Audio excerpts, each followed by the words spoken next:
Menjelang perayaan Tahun Baru, pedagang musiman seperti trompet dan kembang api mulai memenuhi sepanjang Jalan Sultan Hasanuddin, Kabupaten Goa, Sulawesi Selatan. Menjelang perayaan Tahun Baru, pedagang trompet musiman mulai menjajakan dagangannya sejak beberapa hari terakhir.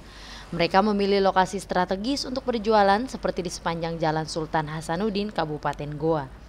Harga rata-rata trompet masih cenderung mahal karena tahun baru masih 20 hari lagi. Harga yang dijajakan mulai Rp25.000 hingga Rp45.000, tergantung jenis dan besar ukuran kecilnya ukuran trompet. Penjual trompet musiman kali ini juga mencoba berkreasi dengan menjual trompet berbagai model. Ada yang berbentuk saksofon, ada pula yang berbunyi hanya dengan ditekan.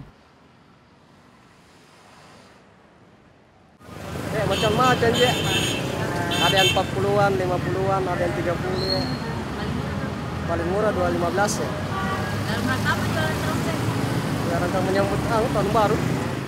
Tidak hanya trompet, penjual kembang api dan petasan pun sudah banyak terlihat di sepanjang jalan di Kabupaten Goa. Penjual trompet dan petasan ini tidak menampik bahwa usaha musiman ini tidak selalu mendatangkan keuntungan, tetapi juga siap menanggung rugi. Jika menjelang tahun baru turun hujan setiap hari, omset otomatis turun hingga modal mereka bisa jadi tak kembali. Dari Kabupaten Goa, Andi Putri, GoTV memberitakan.